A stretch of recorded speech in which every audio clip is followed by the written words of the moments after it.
Bab 3861. Tidak boleh dibiarkan. Erikin sialan ini baru saja berdiri tegak dan sekarang dia sangat lemah. Bukankah ini jelas berpura-pura? Apakah mereka yang buta atau dia buta? Jelkin sangat marah dan dadanya naik turun. Awalnya, Erikin tidak terluka parah dan dia yang melukai ketua sekte kota F. Tetapi sekarang dia tidak hanya harus memberi kompensasi kepadanya, tetapi dia masih berakting untuk mendapatkan lebih banyak lagi. Dia masih menggunakan pil mujarab tingkat 9, kamu menganggapku bodoh. Akting payah Erikin jelas-jelas hanya untuk memeras dirinya sendiri. Bocah sial ini sangat licik. Jelkin meraung dalam hatinya. Tapi kemarahan ini, dia hanya bisa menahan hatinya, dia tidak bisa berteriak. Erikin memang muntah darah. Jika dia bilang dia hanya pura-pura, bukti apa yang dia punya? Apakah dia berani menyelidikinya? Jika bocah ini memuntahkan darah lagi dan kemudian mengatakan bahwa dia melukainya dengan serius karena pemeriksaan, dia tidak dapat menjelaskan alasan lain lagi. Adapun membiarkan Hengki Li diserang, Jelkin tidak berani. Kepala suku Li yang berwatak galak seperti harimau dan memiliki reputasi ini, asalkan dia berani berjanji, dia benar-benar berani membunuh Hengki Li, pejuang kebanggaan kota F. Oke, aku akan mundur selangkah. Melihat Ferdi Ying tidak berniat membuka mulutnya, Jelkin yang dikepung oleh semua orang, memarahi Yudhira Ying berkali-kali di dalam hatinya. Kutambahkan 3 botol pil dewa tingkat 8 dan 5 barang dewa tingkat 3, ini akan menjadi kompensasi yang cukup kan? Kata Jelkin dengan gigi terkatuk.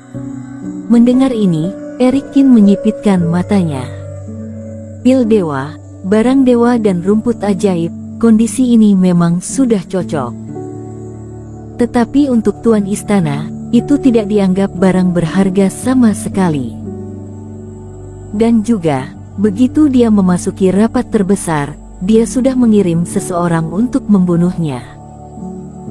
Jika dia tidak merugi hari ini, maka dia tidak akan tahu apa itu rasa sakit. Selain itu, jarang ada kesempatan seperti itu untuk memeras sejumlah uang secara gratis dan dia pasti akan memanfaatkannya dengan baik. Sambil memutar matanya, Erikin segera menatap 2 wanita yang terbang dari kejauhan. Putri Xaviera, Putri Mulyani, kalian baik-baik saja kan? Aku mendorong kalian pergi tadi, hanya karena aku tidak ingin orang ini melukai kalian. Erikin terbatuk-batuk. Kami baik-baik saja, terima kasih Tuan Qin. Mulyani Hu dengan cepat mengucapkan terima kasih, dengan wajah terharu. Tuan Qin, apakah kamu butuh bantuan? Lela Yuan bertanya dengan prihatin. Ketika Erikin melangkah mundur, dia memang mengingatkan mereka berdua dan aura yang dia pancarkan juga mengejutkan mereka berdua. Baguslah kalau tidak apa-apa, kalian berdua ikut denganku ke hutan pagi kabut dan aku pasti akan mengembalikan kalian dengan kondisi sempurna kedua Kaisar Iblis. Erikin tersenyum dan berkata. Kata-kata Erikin tetap terdengar oleh para kultivator di bawah ini. Terutama kata-kata mereka berdua ikut dengannya dan dia ingin mengembalikan orang-orang itu dengan sangat serius. Di panggung tinggi, Kaisar Kera dan Kaisar Rubah yang sedang menonton drama itu dengan gembira tiba-tiba berhenti tertawa. Apa yang dimaksud Erikin?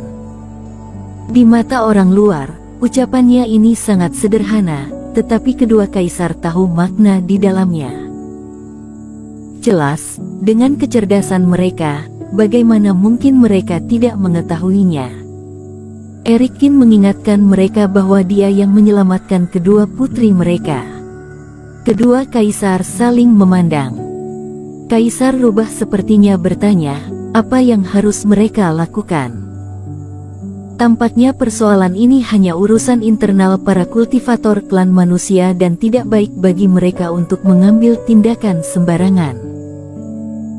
Tapi Kaisar Iblis Kera menggelengkan kepalanya sedikit, seolah menanggapi dengan matanya, dia harus membantu anak ini.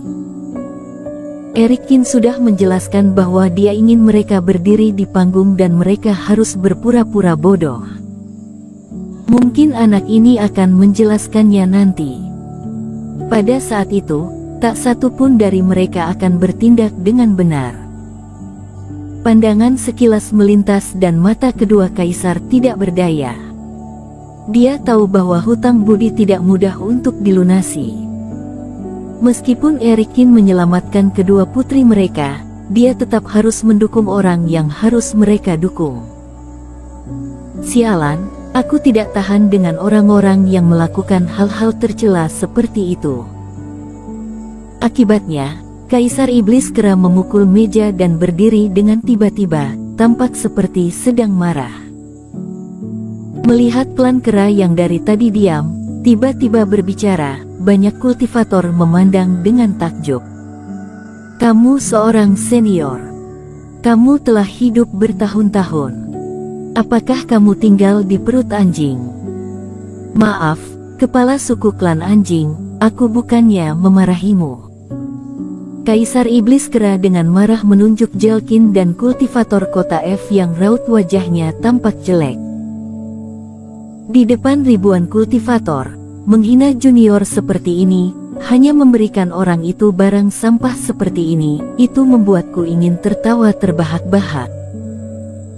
Aku sedang berpikir, jika suatu hari seorang kultivator benar-benar dibunuh oleh kalian, apakah hanya beberapa keping kotoran seperti ini bisa menebusnya? Pejuang kebanggaan seperti itu, hidupnya sepadan dengan sampah ini. Kaisar Iblis Kera menunjuk Erikin, lalu menunjuk Jelkin dan memarahinya. Ya, meskipun kami adalah klan iblis, kami seharusnya tidak peduli dengan urusan Jeoshu, tetapi entah itu manusia atau klan iblis memiliki hati yang jujur. Aku berharap perbuatan Tuan Istana Jelkin yang sangat tidak baik ini, jika kamu akhirnya melakukannya seperti itu, kami klan iblis akan merasa malu untuk kalian. Kultivasi Jeoshu hanya begitu saja. Kaisar Rubah juga bangun dan berteriak dengan keras. Aku pikir, jika Jeoshu sangat tidak adil, kalian pejuang kebanggaan klan manusia, lebih baik bergabung dengan klan iblis kami saja. Aku berjanji untuk memperlakukan kalian lebih baik daripada orang-orangku sendiri. Langit dan bumi sangat luas dan para kultivator tidak dapat menetap dimanapun. Jika ada teman seiman manusia yang bersedia, kalian dapat menghubungiku kapan saja. Kaisar Iblis Kera dan Kaisar Rubah, apakah mereka sedang mencari perhatian? Pada awalnya, 3 kaisar iblis lainnya sedikit terkejut ketika mereka melihat 2 kaisar itu berbicara.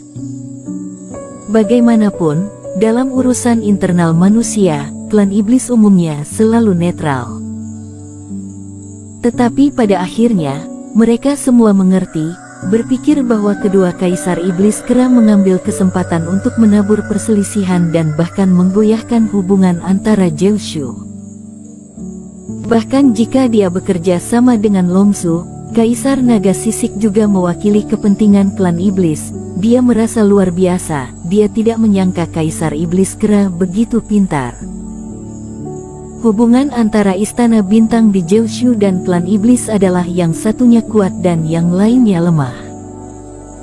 Bukankah lebih baik bagi mereka jika mereka bisa memanfaatkan kesempatan dan membiarkan manusia bertarung satu sama lain?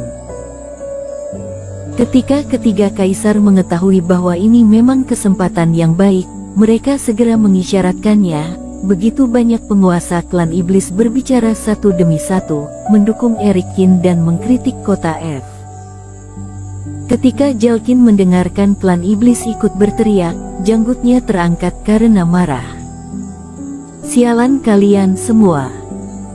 Awalnya masalahnya sudah beres, kalian klan iblis, apakah kalian bosan sampai berbuat seperti ini?